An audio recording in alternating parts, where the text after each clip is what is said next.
She scratched his luxury car in the rain. Panicked, broke, she left a sorry note and tried to run. What she didn't know, he was city's most feared mafia boss. And instead of revenge, he wanted her. The thunder cracked like a gunshot over Chicago, and Layla Martinez knew this night was going to end badly. She just didn't know how badly. Rain hammered against her delivery bike helmet as she squinted at her phone's cracked screen.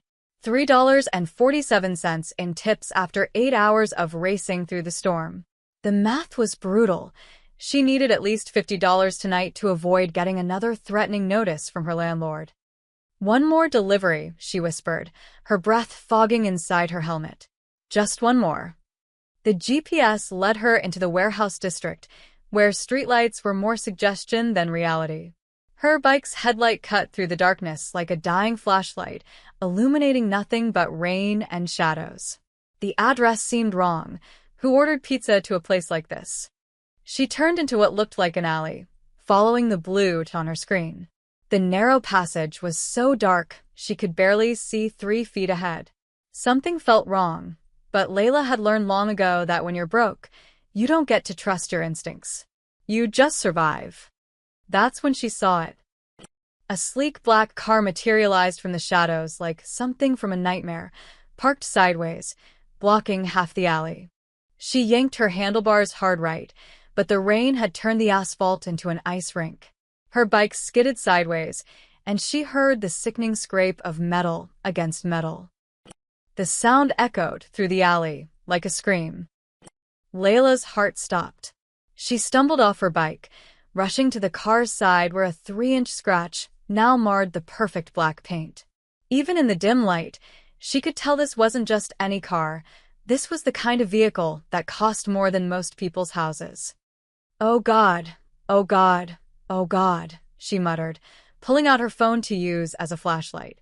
The scratch looked even worse up close, cutting through what appeared to be a custom paint job. Her hands shook as she grabbed a napkin from her delivery bag and scribbled a note. "I'm so sorry. I'll pay for repairs. Please call me, Layla." She added her number and tucked it under the windshield wiper. She was turning to leave when she heard footsteps echoing through the alley. Slow, deliberate, getting closer. "Leaving so soon?" The voice was smooth as whiskey and twice as dangerous. Layla spun around to face a man emerging from the shadows. Tall, broad-shouldered, with dark hair and eyes that seemed to see right through her soul. His expensive suit looked completely out of place in the grimy alley, yet somehow he belonged to this darkness. Behind him, 3 other men in suits appeared from nowhere, blocking every possible escape route. "I left a note," Layla said, surprised her voice didn't shake. "I'll pay for the damage." The man walked toward his car with the confidence of someone who owned the world. He ran his fingers along the scratch like he was examining a wound, then looked at her with an expression she couldn't read. "Do you know what this is?" he asked, his voice carrying a hint of an accent, Italian maybe. "An expensive mistake." A smile ghosted across his lips. "A 2023 Lamborghini Huracan. Custom everything. This scratch just cost you about 6 figures." The number hit her like a physical blow. 6 figures. She didn't have $600, let alone 6 figures. Her knees nearly buckled, but something inside her, the same stubborn streak that had gotten her through 3 jobs and college classes, kept her standing.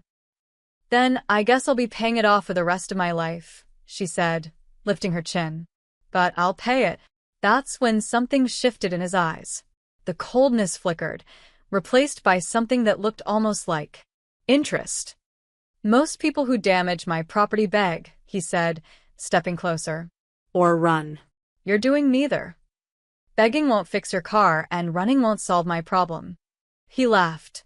Actually laughed, and the sound was more unsettling than his anger would have been. "What's your name?" "Layla Martinez." "I'm Damian Rossi." He said it like she should recognize it, and the way his men straightened at the name told her she probably should. "And you, Layla Martinez, have just done something remarkable." "Scratched your car?" "Survived it." His eyes never left hers. "You see, most people who cross me don't get to walk away and discuss payment plans. But he paused, studying her like she was a puzzle he wanted to solve. You're different. Rain continued to pour around them, but Layla barely felt it anymore. Something in his tone made her skin crawl and her heart race at the same time. Different how? You didn't grovel. You didn't cry. You looked me in the eye and told me you'd pay a debt that could destroy your entire life. He stepped even closer, close enough that she could see the gold flecks in his dark eyes. That kind of fire is rare. Fire doesn't pay for car repairs. No, he agreed, his smile turning predatory. But it does something much more interesting. Before she could ask what he meant, he nodded to his men. Take her. Wait, what? Layla backed away, but there was nowhere to go. I said I'd pay for the car. Oh, you will, Damien said, walking back toward the shadows. But not with money. Strong hands grabbed her arms before she could run. She struggled, but it was like fighting against mountains. Let me go. You can't just. Miss Martinez, Damien's voice cut through her panic like a blade. If you can scratch my car and survive, you belong to me now. The last thing she saw before they pulled a hood over her head was a smile, cold, possessive, and somehow hungry. Then everything went dark, and Layla realized her night had just gotten infinitely worse than she'd imagined. As they dragged her away, she heard him say to someone, "Take her to the mansion, and make sure she's comfortable. She's going to be staying with us for a very long time." The thunder crashed again, but this time it sounded less like a warning and more like a door slamming shut on the life she used to know. Layla woke up on silk sheets. The realization hit her before she even opened her eyes. The fabric was too smooth, too expensive, nothing like the worn cotton sheets in her tiny studio apartment. Her head throbbed, and when she tried to move, every muscle in her body screamed in protest. She bolted upright, her heart hammering as memories flooded back. The alley, the scratch, Damien Rossi's predatory smile, the hood over her head. The room around her was like something out of a movie. Massive windows draped in heavy curtains, antique furniture that probably cost more than her college tuition, and a chandelier that threw prismatic light across cream-colored walls. It was beautiful and terrifying all at once. You're awake. Layla spun toward the voice and found Damien leaning against the doorframe, still in that perfect suit despite whatever time it was. He looked completely relaxed, like kidnapping college students was just another Tuesday for him. Let me go. Her voice came out stronger than she felt. Right now. Good morning to you too, he said, stepping into the room. In the daylight streaming through the windows, she could see him more clearly. Sharp cheekbones, eyes that seemed to catch every detail, and a scar that ran along his left temple. How did you sleep? How did I? She stared at him in disbelief. You kidnapped me. You can't just. I can do whatever I want, Layla. His voice was calm, matter of fact. This is my world, and in my world, I make the rules. She scrambled off the bed, putting distance between them. This is insane. You can't keep me here over a car scratch. This isn't about the car anymore. He moved closer, and she noticed he walked with the fluid grace of a predator. This is about you. Me? You don't even know me. I know enough. His eyes traveled over her face like he was memorizing every detail. I know you work 3 jobs to pay for school. I know your father left when you were 12 and your mother died 2 years ago. I know you're 1 semester away from graduating with a degree in social work because you want to help people. The blood drained from her face. How do you? I make it my business to know everything about people who interest me. He was close enough now that she could smell his cologne. Expensive, masculine, dangerous. And you, Layla Martinez, interest me very much. Before she could respond, a knock echoed through the room. Come in, Damien called without taking his eyes off her. A man entered who was the complete opposite of Damien's controlled elegance. Tall, broad, with cold blue eyes and a face that looked like it had seen too many fights.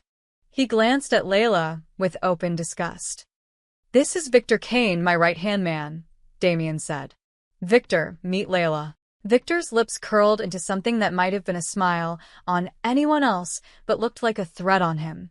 The girl who scratched the boss's car, his voice carried a slight southern drawl. You're causing quite a stir. Victor thinks you're a liability, Damien said conversationally. He believes I should have handled this differently. The way Victor's hand moved toward his jacket made it clear what differently meant.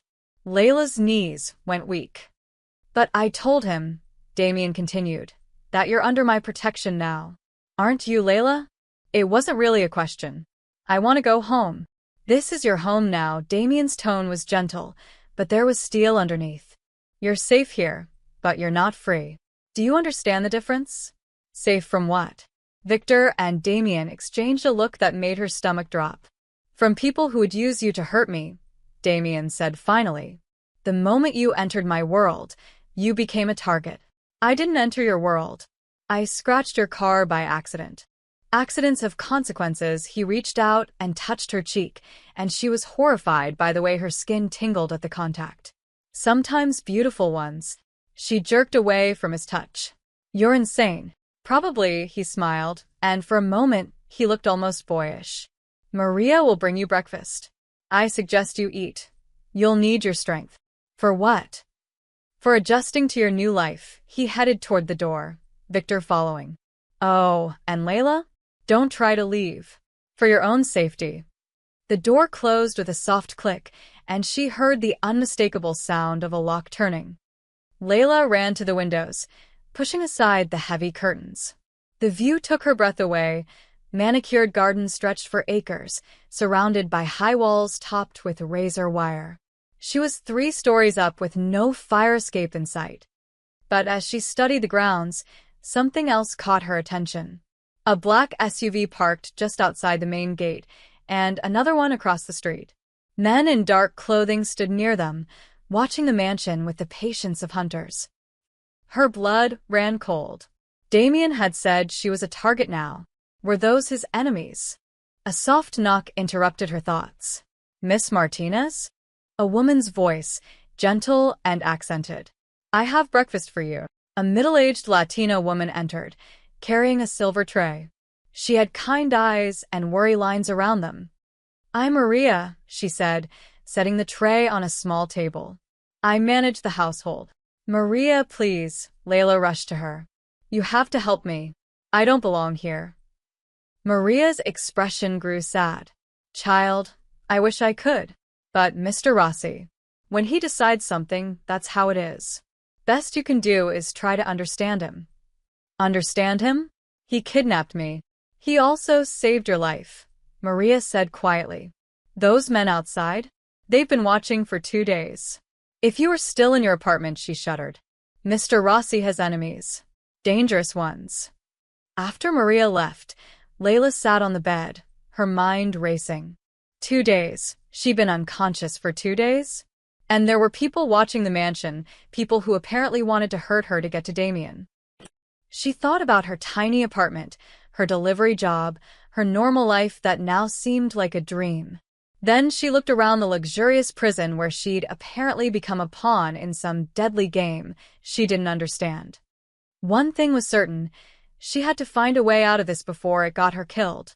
Across the city, in a penthouse that rivaled Damien's mansion in luxury but surpassed it in coldness, Marco Valenti studied the photographs spread across his marble desk. Each image showed the same thing, Damien Rossi's heavily guarded compound, and a young woman with dark hair visible through an upstairs window. You're certain it's her? Marco asked, his voice carrying the faint rasp of a lifelong smoker. Unlike Damien's refined appearance, Marco looked like what he was, a street fighter who'd clawed his way to the top through brutality and cunning. Scars marked his hands, and his nose had been broken so many times it sat crooked on his face. Positive, boss Tony Ricci, his lieutenant, pointed to the clearest photo. Layla Martinez. 22, college student, nobody special. But Rossi's got her locked up tighter than Fort Knox. Marco's laugh was like broken glass. Nobody special, huh? He picked up one of the photos, studying Layla's face. Then why is the great Damien Rossi acting like a lovesick fool? For 15 years, Marco had been waiting for this moment, waiting for Damien to show weakness. Their families had been at war since their father's generation, a bloody feud over territory and respect that had cost both sides countless lives and millions of dollars. But Damien had always been untouchable, protected by his cold intelligence and the loyalty of his men. Until now. This girl changes everything, Marco continued, setting down the photo with deliberate care. For the first time in his life, Damien Rossi has something to lose. What do you want us to do, boss? Marco stood, walking to the floor-to-ceiling windows that offered a panoramic view of Chicago's skyline. Somewhere out there, Damien was probably planning his next move, unaware that his greatest weakness was already exposed. We're going to take her, Marco said simply. And when we do, Damien will come running. That's when we end this war once and for all. It won't be easy. He's tripled security since she arrived. Nothing worthwhile ever is. Marco turned back to his desk, his eyes gleaming with predatory satisfaction. But every fortress has a weakness. We just need to find his. Meanwhile, at the mansion, Layla was discovering that being a prisoner in a gilded cage had its own unique form of torture. It had been 3 days since she'd woken up in Damien's world, and the luxury was beginning to feel suffocating. She'd tried everything. Picking the lock, it was electronic. Breaking the windows, bulletproof. Even attempting to scale down the ivy outside her room. The drop would have killed her. Every escape route led to the same conclusion. She wasn't leaving unless Damien wanted her to. But what bothered her most wasn't the captivity itself. It was the way her body betrayed her whenever he was near. The way her heart raced when he brought her dinner personally, or how her skin burned when his fingers accidentally brushed hers. It was sick, twisted, and completely against everything she believed in. She was pacing her room when voices drifted up from the hallway. One was Damien's, and the other belonged to Victor. She pressed her ear to the door, straining to listen. Surveillance footage from 3 locations, Victor was saying. Marco's men have been watching us for days. Let them watch. Damien's voice was ice cold. They won't get close enough to matter. Boss, with respect, this isn't about getting close. This is about her. Victor's contempt was clear even through the door. The girls made you soft. Every family in Chicago can see it. Watch your tone, Victor. Someone has to say it. You've turned this place into a fortress over some random college girl. Marco's already putting the word out, says you've finally found something worth dying for. There was a long pause that made Layla's blood run cold. Maybe I have, Damien said finally. Double the guard rotations. I want eyes on every approach to this property. And Victor, if anything happens to her, I'll hold you personally responsible. And if this war costs us everything, if Marco uses her to destroy everything we've built, then that's my choice to make. Footsteps echoed down the hallway, moving away from her door. Layla stepped back, her hands shaking. A war. She was causing a war between 2 crime families, and people were going to die because she'd scratched a car. The weight of it hit her like a physical blow. She sank onto the bed, burying her face in her hands. How many people would get hurt because of her? How many families would lose fathers, sons, brothers? An hour later, Damien appeared in her doorway with dinner. He looked tired, stress lines etched around his eyes that hadn't been there before. You look pale, he observed, setting the tray on her table. Maria made your favorite chicken parmesan. How do you know what my favorite is? I make it my business to know. He sat across from her, studying her face with those intense dark eyes. What's wrong? For a moment, she considered lying, but the guilt was eating her alive. I heard you talking to Victor, she said quietly. About Marco Valenti. About the war. Damien's expression didn't change, but something flickered in his eyes. What did you hear? Enough, she stood, pacing to the window. People are going to get hurt because of me. Because you won't let me go. People get hurt in my world regardless, he said, his voice carefully neutral. This changes nothing. Liar, she whirled to face him. Victor's right, isn't he? I've made you weak. I've made you vulnerable. Damien was silent for a long moment. When he finally spoke, his voice was softer than she'd ever heard it. You've made me human, he said. For the first time in my life, I have something I can't bear to lose. The confession hung between them like a loaded gun. Layla stared at him, seeing not the cold Mafia boss who'd kidnapped her, but a man who looked lost and desperate and completely out of his depth. "Then let me go," she whispered. "End this before someone dies." "I can't," he stood, moving toward her with that predatory grace. "I won't, even if it destroys you."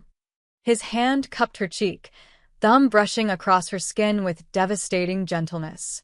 Even then, as he left her alone with her guilt and growing, unwanted feelings, Layla realized the truth that terrified her most. She was starting to understand him. And worse, she was starting to care what happened to him too. The plan came to Layla at 3 a.m. while she lay staring at the ceiling, unable to sleep for the third night in a row. She couldn't stop the war, but she could remove herself from the equation. If she wasn't here, Marco would have no leverage over Damien. People would stop dying because of her. It was Maria who made it possible. "You look tired, Mija," the older woman said the next morning as she brought breakfast. Her kind eyes were filled with worry. "This life, it's not meant for someone like you." "Maria," Layla said carefully, "if someone wanted to leave this place, hypothetically, how would they do it?" Maria's face went pale. "Miss Layla, you can't be thinking. People are going to die because of me. I heard Damien and Victor talking about a war. How many families will lose someone because I'm here?" Maria set down the tray with shaking hands. "Mr. Rossi, he's not a bad man. Not in his heart. But his world," she shook her head. "It consumes everything it touches. Then help me leave before it consumes me too." For a long moment, Maria stared at her with conflicted eyes. Then she sighed deeply. "The laundry truck comes every Tuesday at 2 p.m. The guards barely check it because it's been the same driver for 5 years. But child, if you're caught." "I won't be. Mr. Rossi will be furious. Not just at you, at everyone who let this happen. Then make sure you're not working when it happens. Take the afternoon off. Go visit your sister, like you've been wanting to." Maria's eyes filled with tears. "You're asking me to betray a man who's protected my family for 10 years. I'm asking you to save lives." Layla reached for the woman's hands. "Please." Tuesday came with a storm threatening on the horizon.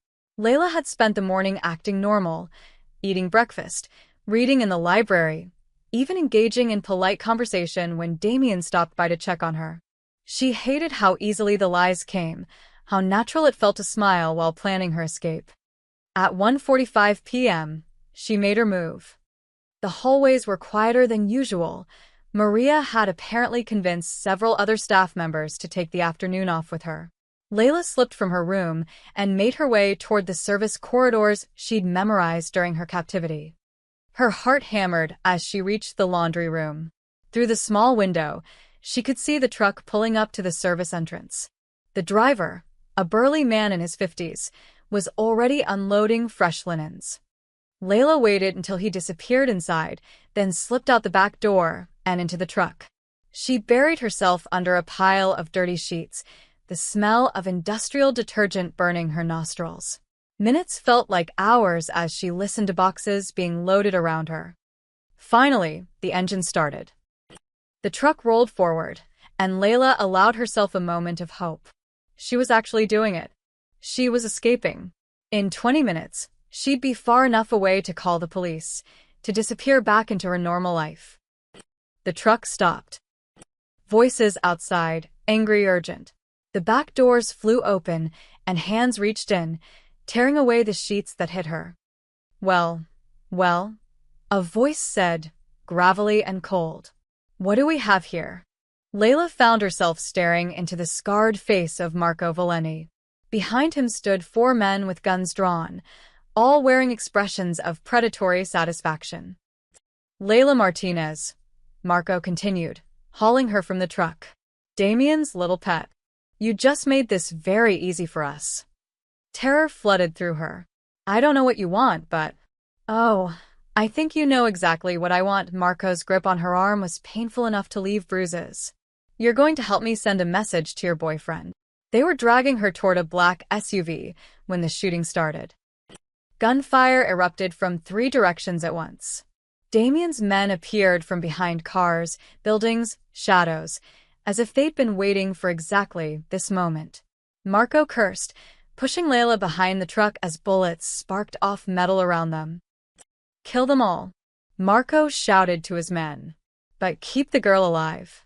The battle was brief, but vicious. Layla pressed herself against the truck's wheel, covering her ears against the deafening sound of automatic weapons. She could hear men shouting, screaming, dying. Then suddenly silence. "Layla." She looked up to see Damien running toward her, his face a mask of cold fury she'd never seen before. Blood spattered his white shirt, and he held a smoking gun in his right hand.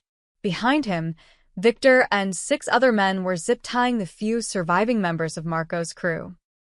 Marco himself lay motionless near the SUV, his eyes staring sightlessly at the gray sky. "Are you hurt?" Damien's hands were on her, checking for injuries with desperate thoroughness. "Did they touch you? Did they hurt you?" "I'm fine," she managed to say. "Damien, I'm—" Then his arms were around her, crushing her against his chest with a desperation that took her breath away. She could feel his heart hammering against her ribs, could feel the tremor in his hands as he buried his face in her hair. "You could have been killed," he whispered, his voice raw. "They could have taken you, hurt you, and I would never have found you." The reality hit her then, not just that she'd nearly been kidnapped, but that Damien had been following her. That this had all been a trap, with her as the bait. "You knew," she said, pushing against his chest. "You knew I was going to try to escape." His arms didn't loosen. "I've known since Sunday. Maria came to me Sunday night, told me about your conversation." Betrayal and rage flooded through her. "You used me as bait. You let me walk into an ambush. I protected you," he said fiercely. "I made sure you were never in real danger." "Never in real danger?" She shoved him hard enough that he had to release her. There were bullets flying everywhere. "Marco could have killed me." "Marco's dead." "His threat is over." Damien reached for her again, but she backed away. "You're safe now." "Safe? I'm your prisoner. I'm trapped here because you're too obsessed to let me live my own life." Her voice cracked with fury and desperation. "I hate you. I hate this place, and I hate what you've done to me." Something flickered in Damien's eyes. Hurt, maybe, or understanding. But when he spoke, his voice was steel. "Then hate me," he said quietly. "Hate me all you want. But you're never leaving my protection again. Even if I have to protect you from yourself." As his men loaded her back into an armored car, Layla realized with sick certainty that her failed escape had only made things worse. She'd shown Damien exactly how far she was willing to go to leave him. Now he'd make sure she never got another chance. For 3 days after the ambush, Layla didn't speak to anyone. She sat by her window, staring out at the grounds that had become both her sanctuary and her prison. Maria brought meals that went untouched. Victor checked on security with cold efficiency. And Damien kept his distance, though she could feel his presence like a shadow at the edge of her awareness. The grief hit her in waves, not just for her lost freedom, but for the life she'd planned, the future that had been stolen from her. She was supposed to graduate in 2 months, supposed to start her internship at the community center, supposed to help kids who'd grown up like she had. Instead, she was trapped in a world of violence and obsession, watching the rain streak down bulletproof windows. On the 4th day, Damien finally came to her. "You need to eat," he said quietly, settling into the chair across from her untouched breakfast. He looked tired, dark circles under his eyes, stubble shadowing his jaw. For the first time since she'd known him, his perfect composure seemed cracked. "Why?" she asked without turning from the window. "So I'll have the strength to be your prisoner? So you'll have the strength to live?" Something in his tone made her look at him. The cold mask was gone, replaced by something that looked almost like concern, regret. "I know you hate me," he continued, "and maybe you should, but hate me alive, not dead." She wanted to stay angry, wanted to hold onto the fury that had sustained her for days. But sitting there, looking at him, she felt something crack inside her chest. "I had plans," she whispered. "I was going to work with kids who grew up in foster care like I did. Kids who needed someone to believe in them." Tears she'd been holding back for days finally spilled over. "Now what am I? Just another casualty of your world." Damien was quiet for a long moment. "Show me," he said finally. "What?" "Your plans. Show me what you wanted to do." She stared at him, confused. "Why would you?" "Because I want to understand." He leaned forward, and she was startled by the sincerity in his dark eyes. "Show me who you were before you met me." An hour later, Layla found herself in Damien's study, surrounded by computers and files she probably wasn't supposed to see. She'd pulled up the website for Sunshine Children's Home, the orphanage where she'd been planning to do her internship. "This is it," she said, pointing to pictures of smiling children on the screen. "They serve kids who've aged out of foster care, help them transition to independence. I was going to run their mentorship program." Damien studied the screen with intense focus. "Tell me about it." Despite herself, Layla felt her passion returning as she explained her ideas: support groups, job training, college prep. As she talked, she noticed Damien making notes on a legal pad, his expression thoughtful. "What are you doing?" she asked. "Research." He set down his pen and looked at her with an unreadable expression. "Come with me tomorrow. I want to show you something." The next morning, they drove through Chicago's South Side in an unmarked car, Victor following at a discreet distance. Layla watched the familiar neighborhoods blur past, places that reminded her of her own childhood, where hope was a luxury most couldn't afford. They stopped at a nondescript brick building with a simple sign: St. Catherine's Home for Children. "Why are we here?" Layla asked as Damien led her up the front steps. "You'll see." Inside, chaos ruled. Dozens of children aged 5 to 17 filled every available space, doing homework, playing games, arguing over television channels. The walls were painted in bright colors, but the furniture showed its age, and several windows were boarded up. "Mr. Ross."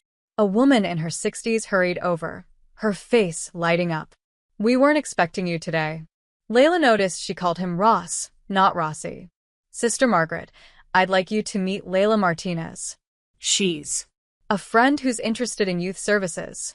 As Sister Margaret gave them a tour, Layla began to understand. The new computer lab, donated anonymously last year.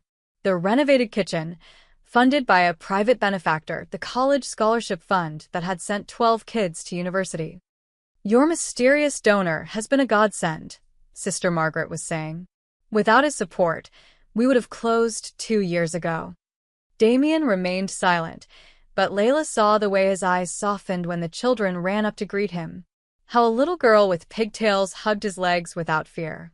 How he crouched down to listen to a teenage boy explain his science project with patient attention. On the drive back, Layla stared at him with new eyes. "How long?" she asked. "How long what? How long have you been supporting that place?" His hands tightened on the steering wheel. 8 years. "Why?" For several blocks, he didn't answer.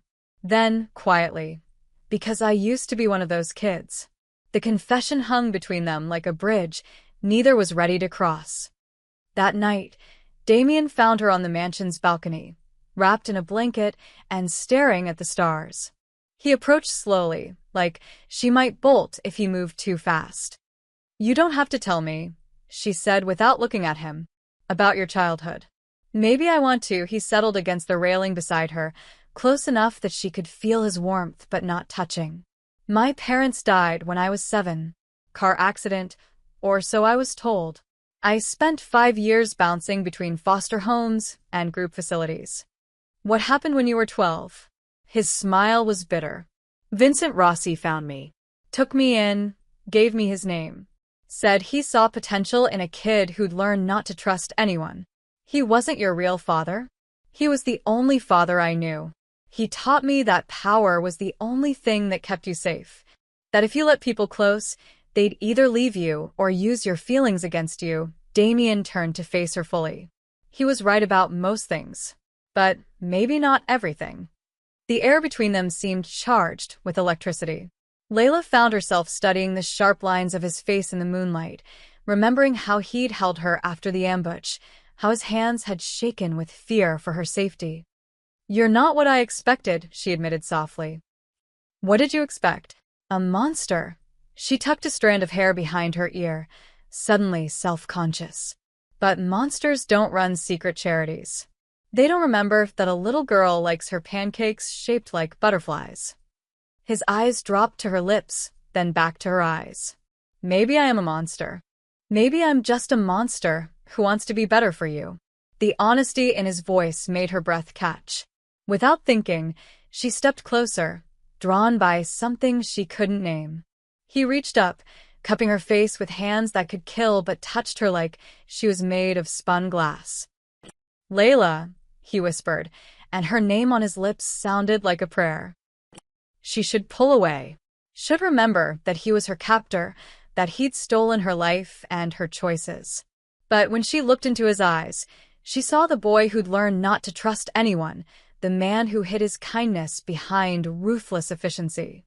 She saw someone as trapped as she was, just in a different kind of cage. The moment stretched between them, full of possibilities and dangers she wasn't ready to name. Then a phone buzzed, breaking the spell. Damien stepped back, the cold mask sliding back into place as he answered. "What is it, Victor?" Layla couldn't hear the words, but she saw Damien's expression harden. "I'll be right there," he said, ending the call. He looked at her with something that might have been regret. "I have to go. Business." As he walked away, leaving her alone on the balcony, Layla pressed her fingers to her lips and wondered when everything had become so complicated. She still wanted her freedom, would always want it. But now she wanted something else too, something that terrified her more than any cage. She wanted to understand the man who'd stolen her heart along with her liberty. Victor Kane stood in the shadows of the parking garage, his phone pressed to his ear as rain drummed against the concrete above. On the other end of the line, a voice with a thick Brooklyn accent was giving him instructions he'd never thought he'd follow. "You sure about this, Kane?" Tony Ricci, Marco's former lieutenant, asked. "Once we move, there's no going back." Victor's jaw clenched. "I'm sure." Damien's lost his edge. That girl has made him weak, reckless. If this continues, we'll all be dead within a year. And you think betraying him will save your organization? I think removing the distraction will save what's left of the man I've followed for 10 years. Victor watched rainwater cascade down the garage's entrance. Marco had it right. She's his weakness. But Marco was too impatient, too sloppy. "So, what are you proposing?" "You take the girl. Clean, quiet. Make it look like an outside job." Victor's voice was steady, but his hands shook slightly. "Once she's gone, Damien will remember who he really is. And if he comes after us, he won't know it was me. I'll help him hunt for her, feed him false leads. By the time he realizes the truth, it'll be too late to matter." Tony was quiet for a moment. "You're asking me to start a war with one of the most dangerous men in Chicago. I'm asking you to help me save him from himself." After ending the call, Victor sat in his car for a long time, staring at his reflection in the rearview mirror. He'd been Damien's right hand for a decade, had pulled him out of more firefights than he could count. But the past month had changed everything. Damien was making emotional decisions, taking unnecessary risks, turning their operation into a fortress centered around protecting one insignificant girl. It had to end.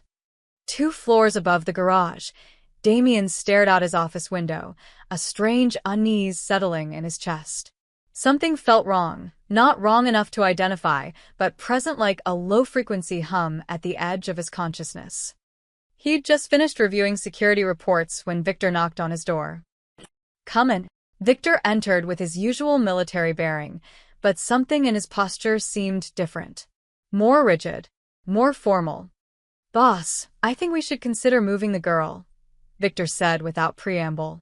"My sources say there's still chatter on the streets. Marco's people haven't all been accounted for." Damien turned from the window. "What kind of chatter?" Nothing specific, but Victor shrugged. Call it instinct. This place has been her home for too long. Patterns make targets. For a moment, Damien studied his oldest friend's face. Victor was right, they'd gotten comfortable. Maybe too comfortable. And Damien's feelings for Layla had definitely clouded his judgment about security protocols. Where would you suggest? The safe house in Lake Forest. Remote, secure, only 3 of us know its location. Damien nodded slowly. Set it up. We move her tomorrow night. Already done. Transport will be ready at 2,200 hours. After Victor left, Damien couldn't shake the feeling that something was off. Victor had been pushing to move Layla for weeks, but tonight felt different. More urgent. More final. He made a mental note to review the security footage from the past few days. The attack came at 2:15 a.m. Layla jolted awake to the sound of automatic gunfire echoing through the mansion. Emergency lights bathed her room in red, and she could hear men shouting orders in the hallways below.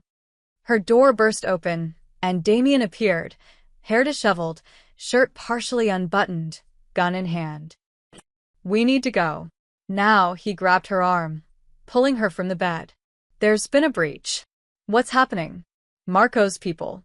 More than we expected, he was already moving toward the window, scanning the grounds below. They're inside the perimeter. Explosions shook the building, and plaster rained from the ceiling. Through her window, Layla could see muzzle flashes lighting up the darkness like deadly fireworks. This way, Damien led her toward a hidden panel in the wall she'd never noticed. Behind it was a narrow staircase leading down. Emergency exit. It leads to the garage. They'd made it halfway down when the lights went out completely. In the darkness, Damien's hand found hers, squeezing tightly. Stay close. Whatever happens, don't let go. They emerged into the garage to find chaos. Bodies of Damien's men lay scattered across the concrete, and the air was thick with smoke and the smell of gunpowder. Victor stood near the exit with 5 men Layla didn't recognize, all pointing weapons at them. Victor? Damien's voice was barely a whisper, disbelief and betrayal warring in his tone. I'm sorry, boss. Victor's face was a mask of grim determination. But you left me no choice. You son of a... Damien raised his weapon, but one of the intruders fired first. The bullet caught him in the shoulder, spinning him around and sending him crashing into a concrete pillar. Damien! Layla screamed, trying to run to him, but strong hands grabbed her arms. No permanent damage, Victor ordered the shooter. He needs to live with this. Damien struggled to his feet, blood streaming down his arm, his face twisted with rage and pain. You think this will save me? You think taking her will make me stronger? I think it will remind you who you really are, Victor nodded to his men. Take her. Victor, please. Layla fought against her captors, but they were too strong. You don't understand. This won't help him. This will destroy him. Maybe, Victor said quietly. But it'll also save what's left of our organization. As they dragged her toward a waiting van, Layla heard Damien roar her name with the fury of a wounded animal. The sound echoed through the garage like a promise of vengeance, and she knew that whatever Victor thought he was accomplishing, he'd just signed all their death warrants.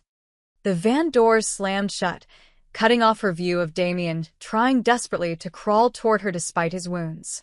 As they drove away from the burning mansion, Layla realized she wasn't crying for her lost freedom anymore. She was crying because she'd finally understood what Damien meant to her, just in time to lose him. In the smoking ruins of his garage, Damien Rossi knelt in a pool of his own blood and made a promise that would shake Chicago to its foundations. Victor thought he'd save their organization by removing a distraction. Instead, he'd just unleashed something far more dangerous than a man in love. He'd created a man with nothing left to lose. The warehouse smelled like rust and fear. Layla had been tied to a chair in the center of the cavernous space for what felt like hours, her wrists raw from the rope and her head pounding from whatever they'd used to keep her unconscious during transport. Tony Ricci paced in front of her like a caged animal, his scarred face twisted with frustration. The remaining members of Marco's crew lounged around the warehouse, but their casual postures didn't hide the tension in their eyes. They all knew what was coming. "He's going to find me," Layla said, her voice steady despite the terror clawing at her chest. "And when he does, you're all dead." Tony stopped pacing and backhanded her across the face. The sharp crack echoed through the warehouse, and blood trickled from her split lip. "Your boyfriend ain't coming for you, princess," Tony snarled. "He's probably bleeding out in that fancy mansion of his." "You don't know Damien," Layla met his eyes without flinching. "Hurting me won't make him weak. It'll make him unstoppable. We'll see about that." But even as Tony tried to project confidence, Layla could see doubt creeping into his expression. Reports had been filtering in all morning, Damien's men hitting every known Ricci safe house, every ally who'd ever done business with Marco's organization. Bodies were piling up across the city, and each death brought Damien closer to this warehouse. 3 hours later, the first explosion shook the building. Damien moved through the warehouse district like death itself, leaving a trail of bodies and burning buildings in his wake. His shoulder was on fire where the bullet had torn through muscle, but the physical pain was nothing compared to the agony of knowing Layla was somewhere in this maze of concrete and steel, afraid and alone. He'd already hit 6 locations, extracting information from anyone who might know where Tony had taken her. Some talked immediately. Others required persuasion. None of them survived to regret their association with Marco's crew. The 7th warehouse sat at the end of a dead-end street, surrounded by rusted shipping containers and abandoned cars. It looked empty, unremarkable, which made it perfect for hiding someone. Damien studied the building through his scope, from 3 blocks away. 2 guards at the main entrance, at least 1 sniper on the roof, probably more inside. A fortress, but not an impregnable one. He'd brought 12 men, everyone he could trust after Victor's betrayal. They moved like ghosts through the industrial wasteland, positioning themselves around the warehouse with military precision. "Alpha team in position," came the voice in his earpiece. "Bravo team ready." Charlie team locked and loaded. Damien checked his weapons one final time, 2 pistols, a tactical shotgun, and enough ammunition to start a small war. Which he supposed was exactly what this was. "Light it up," he ordered. The assault began with controlled explosions that blew out the warehouse's windows and plunged the interior into chaos. Smoke grenades followed, filling the space with thick gray clouds that turned visibility to 0. Layla heard Tony shouting orders, heard his men scrambling for positions, heard the distinctive sound of weapons being readied for battle. But through it all, she found herself smiling. He'd come for her, just like she'd known he would. The gunfight that followed was brief, but vicious. Damien's men were professionals, disciplined and coordinated. Tony's crew were street thugs, dangerous but undisciplined. The outcome was never really in doubt. When the smoke began to clear, Damien appeared through the haze like an avenging angel. His clothes were torn, his face streaked with smoke and blood, but his eyes burned with cold fury as they found her across the warehouse. "Let her go, Ricci," he called out, his voice echoing through the space. Tony emerged from behind a shipping container, holding a gun to the back of another man's head, one of Damien's soldiers who'd been caught in the crossfire. "I don't think so," Tony replied. "You want her? You're gonna have to go through me, and everyone I got left. If that's what it takes." What happened next was like watching a force of nature unleashed. Damien moved with inhuman speed and precision, his weapons becoming extensions of his will.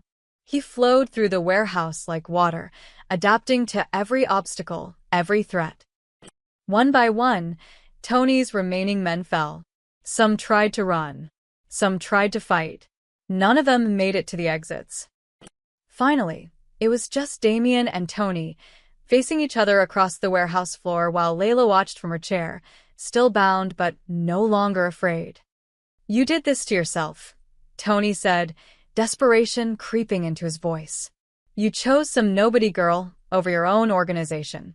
Over loyalty. I chose love over fear, Damien replied, his gun trained steady on Tony's chest. And you chose the wrong side of a war you couldn't win. She'll never be safe. There'll always be someone else, someone who sees her as your weakness. Damien's smile was colder than winter. Let them come. The gunshot echoed through the warehouse like thunder. Tony crumpled to the concrete, his eyes already glassy with death. Damien holstered his weapon and ran to Layla, his hands shaking as he untied her bonds. The moment she was free, she threw her arms around his neck, ignoring the blood and smoke and violence that surrounded them. I thought I'd lost you, he whispered against her hair, his voice raw with emotion. Never, she whispered back, feeling tears she didn't remember shedding streak down her cheeks. I'm not going anywhere. As sirens began to wail in the distance, Damien lifted Layla in his arms and carried her toward the warehouse entrance. Behind them lay the bodies of everyone who'd tried to tear them apart. Ahead lay an uncertain future, but they would face it together. What happens now? Layla asked as they walked into the Chicago sunlight. Damien looked down at her, and for the first time since she'd known him, his smile was completely unguarded. Now, he said, we go home. But as they drove away from the warehouse district, both of them knew that the real question wasn't what happened now. It was what happened next, and whether the love they'd found in the darkness could survive in the light. The safe house in Lake Forest was nothing like Damien's mansion, just a modest two-story home on a quiet street where neighbors minded their own business and asked no questions. Layla sat curled on the couch, a blanket wrapped around her shoulders, watching Damien pace the living room like a caged animal. He'd barely spoken during the 3-hour drive from Chicago, his jaw clenched with the kind of tension that came from holding back words that might change everything. Now, in the safety of 4 walls and bulletproof windows, those words were fighting to get out. I need to tell you something, he said finally, stopping in front of the fireplace. His back was to her, shoulders rigid with whatever he was about to confess. About Victor? About everything. He turned around, and Layla was shocked by what she saw. The cold, controlled mask was gone completely, replaced by raw vulnerability that made him look younger, more human. About why I really kept you. Her heart clenched. Damien. No, let me say this. You deserve the truth. He sat on the coffee table directly in front of her, close enough to touch but not touching. That first night, when you scratched my car, I could have let you go. Could have taken your insurance information and forgotten you ever existed. Then why didn't you? Because for 30 seconds, you looked at me like I was just a man. Not a boss. Not someone to fear or obey or use. Just a person. His voice cracked slightly. Do you have any idea how rare that is in my world? Layla reached for his hands, but he pulled back. I told myself I was protecting you. That keeping you close was the only way to keep you safe from my enemies. But that was a lie. He stood up, beginning to pace again. I kept you because I was selfish. Because losing you felt like dying. Damien. Victor was right about one thing. I did become weak. I started making decisions based on fear instead of logic. Fear of losing you. Fear of what would happen if you left. He stopped pacing and looked directly at her. I turned you into a prisoner because I was too much of a coward to ask you to stay. The words hit her like physical blows. Not because they were cruel, but because they were true. I never gave you a choice, he continued. Real choice. And that's not love. That's possession. Layla felt tears sliding down her cheeks, but she didn't know if they were from sadness or relief or something else entirely. So, I'm giving you one now. Damien walked to a table by the window and picked up a set of car keys and an envelope. There's a car in the garage. Clean plates, full tank. The envelope has cash and a new identity, driver's license, social security card, passport. Everything you need to disappear. Her breath caught. What are you saying? I'm saying you're free. The words seemed to tear something inside him. You can walk out that door and never see me again. Go back to school, get your degree, help those kids you wanted to help. Live the life you planned before I destroyed it. And you? His smile was heartbreaking. I'll make sure no one ever comes after you. I have enough enemies to keep me busy without creating new ones." Layla stared at the keys in his outstretched hand, her mind reeling. This was what she'd wanted from the beginning, her freedom, her life back, the chance to choose her own path. All she had to do was take the keys and walk away. "What if I don't want to go?" she whispered. "Then you're not thinking clearly." His voice was gentle but firm. "Layla, my world is violence and death and constant danger. You've seen what happens to people who get close to me. Is that really the life you want?" She thought about the warehouse, about Victor's betrayal, about the bodies scattered across Chicago because of her. She thought about the fear and the blood and the constant knowledge that tomorrow might not come. Then she thought about the orphanage, about Damien crouching down to listen to a child's science project. She thought about his hands shaking when he held her after the ambush, about the way he'd said her name like a prayer on the balcony. "You're right," she said, and watched his face crumble. "Your world is dangerous and violent and terrible." She stood up, walking toward him with purpose.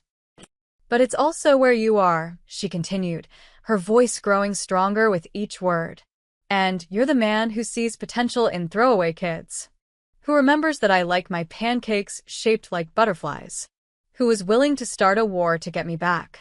"Layla, I spent my whole life being invisible," she said, now standing directly in front of him. "Foster families who never really saw me, teachers who wrote me off, a world that taught me I wasn't worth fighting for. But you looked at me and saw something worth dying for." She took the keys from his hand, and for a moment his eyes filled with hope. Then she set them on the table behind him. "I don't want safe," she said, reaching up to cup his face in her hands. "I don't want easy. I want you." "You don't know what you're saying." "I'm saying I choose this. I choose you. I choose us," she smiled through her tears. "Not because you made me, not because I'm afraid to leave, but because this is where I belong." When he kissed her, it was like coming home and starting an adventure all at the same time. His arms came around her with desperate reverence, holding her like she was the most precious thing in his world. Because she was. "We can't go back to the way things were," he said against her lips. "If you stay, if we do this, you're my partner in everything. Equal choices, equal risks, equal say in what happens next. Promise." "I swear it on my life." As they held each other in the quiet safety of the safe house, both of them knew the road ahead would be anything but safe. There would be new enemies, new challenges, new dangers around every corner. But they would face them together. A broken boy who'd learned to love, and a lost girl who'd found her home in the most unlikely place. And sometimes that was enough to change the world,